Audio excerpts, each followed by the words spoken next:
We provide you the platform to turn your dreams into reality. Give wings to your aspirations with KR Mangalam University. तो Israel और Iran में जंग अब are पार की हो गई है। नेतन्याहू और खामेनेई दोनों ने एक दूसरे को नेस्तनाबूद करने की कसम खा ली है। भीषण जंग से इजराइल और ईरान के शहर शहर मिसाइल्स और बम से भस्म हो रहे हैं। हाहाकार मचा है और इस हाहाकार के बीच अमेरिका से सबसे बड़ी खबर आई है। अमेरिकी राष्ट्रपति ट्रंप ने साफ कर दिया है कि अगले 48 घंटे में कुछ भी हो सकता है। क्या है इसका मतलब? एक एक्सक्लूसिव रिपोर्ट हम आपको दिखाते हैं। 48 घंटे में वर्ल्ड वॉर के सिग्नल का सच।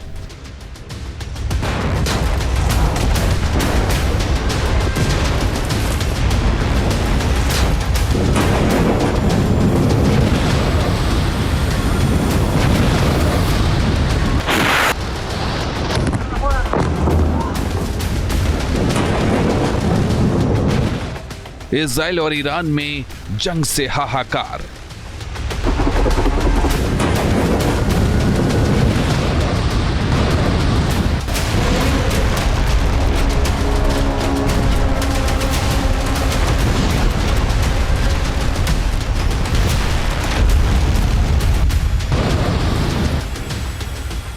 नेतन्याहू और खामेनेई में अब आर पार।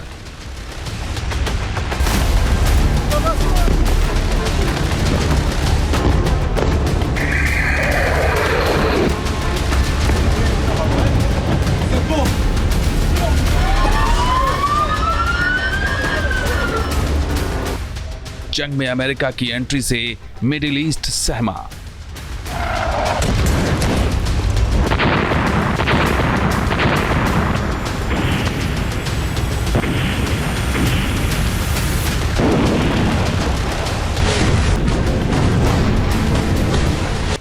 खामेनेई को ट्रंप की धमकी, करीब वर्ल्ड वॉर का लम्हा।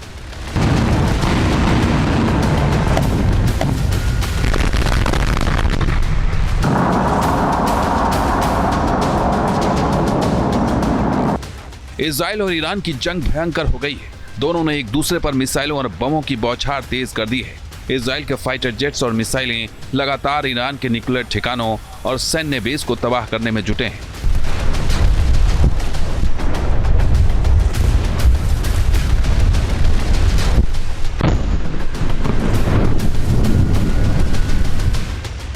तो वहीं ईरान भी मिसाइल हमलों से इजराइल के शहरों को दहला रहा है। ईरान की मिसाइलें इजराइल के एयर डिफेंस सिस्टम को चीरकर इजराइल के शहरों में घुस रही हैं। इजराइल और ईरान की इस भयंकर जंग से मिडिल ईस्ट कांप गया है, क्योंकि इस जंग ने वर्ल्ड वॉर का सायरन बजा दिया और उसकी तस्दीक कर रही है पिछले 24 घंटे में दुनिया की हलचल बढ़ाने वाली ये 6 बड़ी खबरें, जिन्हें सिलसिलेवार तरीके से हम आपको बताते हैं। पहली बड़ी खबर, सिचुएशन रूम में ट्रंप की मीटिंग। अमेरिकी राष्ट्रपति डोनाल्ड ट्रंप ने व्हाइट हाउस के सिचुएशन रूम में अमेरिकी अफसरों के साथ मीटिंग की है। बताया जा रहा है कि मीटिंग में ईरान पर हमले की प्लानिंग तय कर ली गई है। ट्रंप ने ईरान पर अटैक प्लान को मंजूरी दे दी है। अमेरिकी सैन्य अधिकारियों के मुताबिक अगले 48 घंटे में तय हो जाएगा कि ईरान के खिलाफ अमेरिका सैन्य कार्रवाई करेगा या नहीं।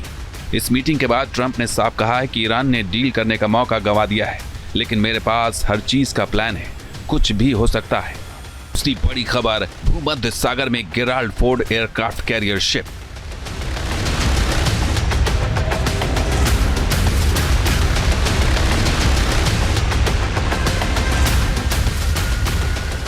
दूसरी बड़ी खबर भूमध्य सागर से आई है, जहां अमेरिका ने ईरान पर शिकंजा कसने के लिए USS Gerald Ford aircraft carrier strike group को भेजकर तैनात कर दिया है, ताकि ईरान के प्रॉक्सी संगठन अगर कोई हरकत करें तो उन्हें नेस्त नाबूद किया जा सके।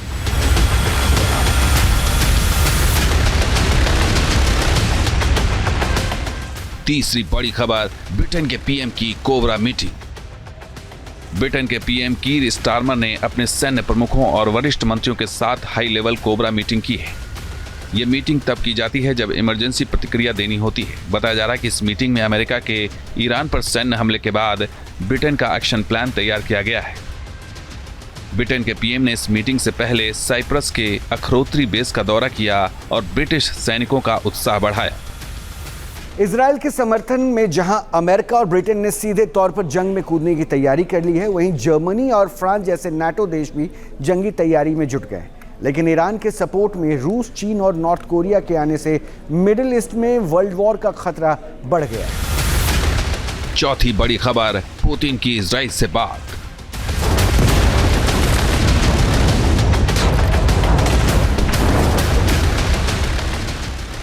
इजराइल के ईरान के न्यूक्लियर ठिकानों पर हमले से रूस परेशान है, क्योंकि ईरान के परमाणु कार्यक्रम में रूस मदद कर रहा है। वहां 2 परमाणु ऊर्जा प्लांट का निर्माण कर रहा है। पुतिन के मुताबिक उन्होंने इजराइल के साथ बात की है। ईरान में मौजूद अपने 200 परमाणु वैज्ञानिकों की सुरक्षा के लिए समझौता किया है। हालांकि पुतिन ने यह भी कहा है कि रूस ईरान के साथ परमाणु ऊर्जा में काम करना जारी रख सकता है। 5वीं बड़ी खबर, चीन ने ईरान भेजे 3 विमान। इजराइल और ईरान के बीच छिड़ी जंग में चीन बैकडोर से ईरान की मदद करने में जुटा है। रिपोर्ट्स के मुताबिक चीन ने 3 कार्गो विमान ईरान भेजे हैं, जिनमें हथियारों के भेजे जाने की आशंका जताई जा रही है। पहले भी चीन का एक कार्गो विमान ईरान पहुंचा था। शायद चीन और रूस और पाकिस्तान का सपोर्ट ईरान के लिए बना है, बट ये कोई डायरेक्ट सपोर्ट नहीं है। इंटेलिजेंस सपोर्ट है, मिलिट्री एसेट्स का सपोर्ट है, पर कोई डायरेक्ट इंटरवेंशन ईरान के बिहाफ में इस जंग में न चीन न रूस करने वाले हैं। तो ऐसी स्थिति में ईरान नहीं चाहेगा कि एक बहुत ओपन और डायरेक्ट वे में अमेरिका इजराइल की तरफ से इस जंग में उतर के आए। छठी बड़ी खबर, ईरान को किम जोंग का समर्थन।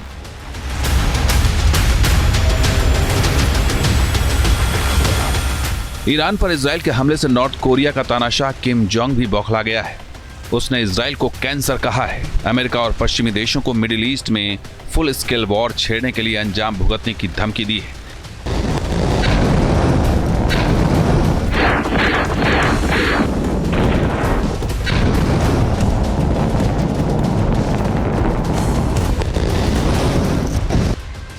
पिछले 24 घंटे में हुई इन 6 बड़ी हलचल से साफ तौर पर आशंका जताई जा रही है कि अगले 48 घंटे मिडिल ईस्ट के लिए बेहद अहम हो सकते हैं।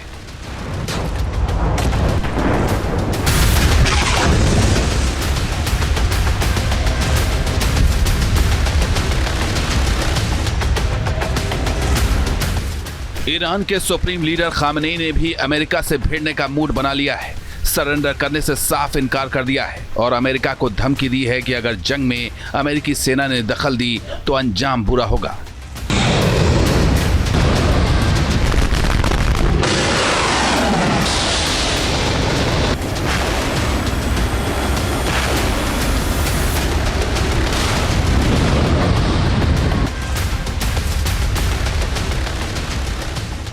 बताया जा रहा है कि मिडिल ईस्ट में अमेरिका के मिलिट्री बेस ईरान के निशाने पर हैं, जिन्हें ईरान अपनी बैलिस्टिक मिसाइलों से तबाह करने की तैयारी कर रहा है। ईरान के इन मंसूबों को नाकाम करने के लिए अमेरिका ने कमर कस ली है। रिपोर्ट्स के मुताबिक अमेरिका ने मिडिल ईस्ट के कुछ बेस से फाइटर जेट और कार्गो विमानों को उन एयरबेस से ट्रांसफर कर दिया है जहां ईरानी मिसाइलों का खतरा था।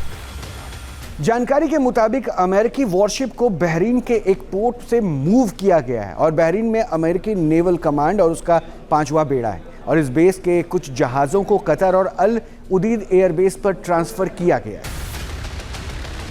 मिडिल ईस्ट में अमेरिका के कई मिलिट्री बेस हैं, लेकिन जो 10 अहम बेस ईरान के खिलाफ जंग में अमेरिका के सबसे खतरनाक साबित हो सकते हैं, उन्हें समझ लीजिए। मिडिल ईस्ट में अमेरिका के बेस सऊदी अरब प्रिंस सुल्तान एयरबेस और ईरान से 1200 किलोमीटर दूर तैनाती हुई है F-15CD की। ये जो पैट्रियट मिसाइल्स की पूरी लिस्ट देख रहे हैं ना, MQ-9 रीपर ड्रोन भी है, 2500 सैनिक भी हैं, ये पूरी तैनाती है। ये तैनाती है कहाँ? ईरान ने पूरी तरीके से अपने गढ़ को तैयार करने के लिए कोशिश की है। और लेकिन यहाँ सबसे बड़ी चुनौती क्या है कि मिडिल ईस्ट में ये अमेरिका के बेस है और इन बेसेस पे ईरान को सबसे ज़्यादा खतरा है। अब यहाँ पर देखिए कुवैत, ये अली अल सलेम एयरबेस है और ईरान से इसकी दूरी महज 770 किलोमीटर है और यहाँ F-16 की तैनाती कर दी गई है। F-16 के साथ साथ अमेरिका ने MQ-9 रीपर ड्रोन को भी तैनात कर दिया है। C-17 ग्लोब मास्टर की तैनाती और 2000 सैनिक भी यहाँ पर तैनात कर दिए हैं। अगले लोकेशन पे चलते हैं, आपको जॉर्डन पे दिखाते हैं। जॉर्डन पर क्या तैनाती की गई है। जॉर्डन पर मुवाफक सल्ती एयर बेस है और यहाँ ये जो दूरी है ईरान से इसकी, ये महज 1400 किलोमीटर है। यानी अमेरिका चारों तरफ से ईरान को घेरने के लिए तैयार है।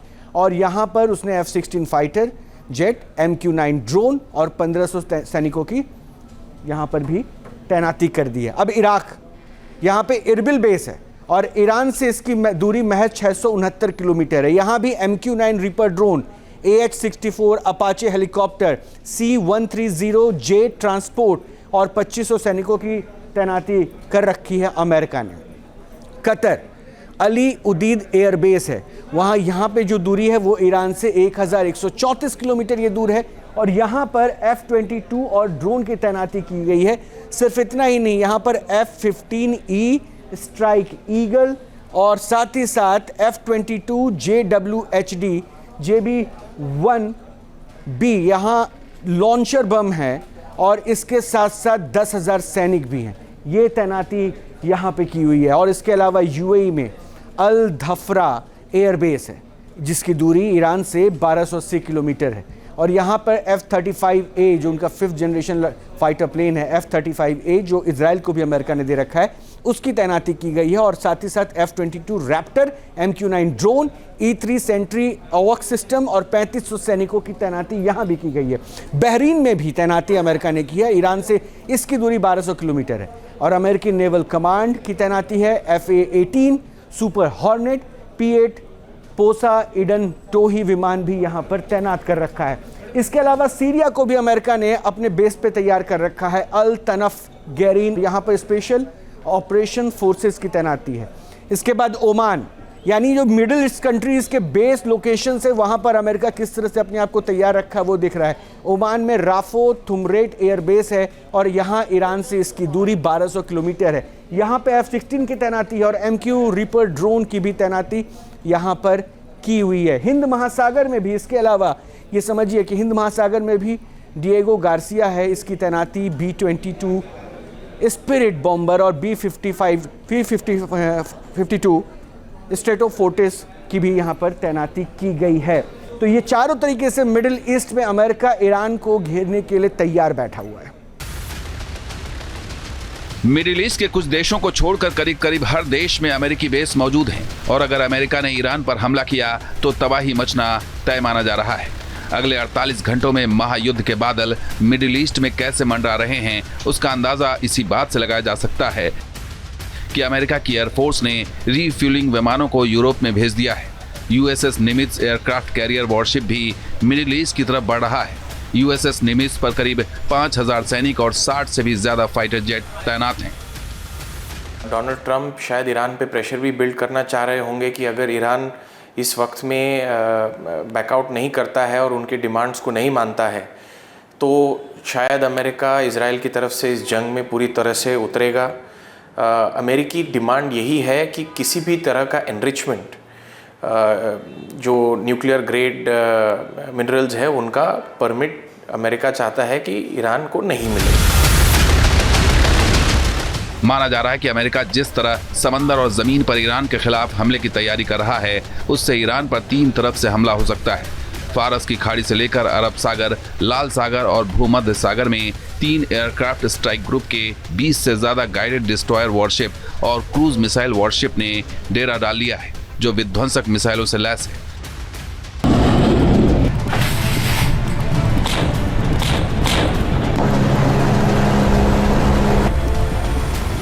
ईरान भले ही अमेरिका और इजराइल को अपनी मिसाइल ताकत दिखा रहा है लेकिन अंदर ही अंदर अमेरिका के ताज़ा एक्शन से ईरान बुरी तरह से डरा हुआ है क्योंकि अमेरिका मिडिल ईस्ट में अपने विध्वंसक B-2 और B-52 बॉम्बर विमानों को भी उड़ा रहा है जो एक ही बार में ईरान के परमाणु ठिकानों और उसके सैन्य ठिकानों को मटियामेट करने की ताकत रखते हैं।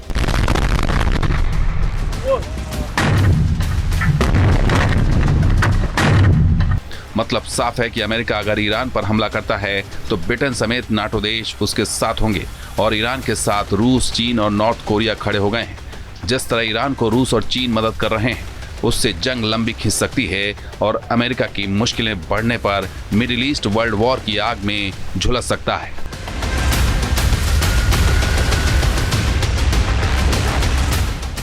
टीम न्यूज़, जहां भक्ति है हर शब्द में, कथाओं में छुपे हैं दिव्य रहे और ज्योतिष देता है जीवन को दिशा। धर्म से जुड़ी हर बातों को जानने के लिए हमारे चैनल स्तुति को सब्सक्राइब करें। चैनल पर जाने के लिए इस लिंक पर क्लिक करें।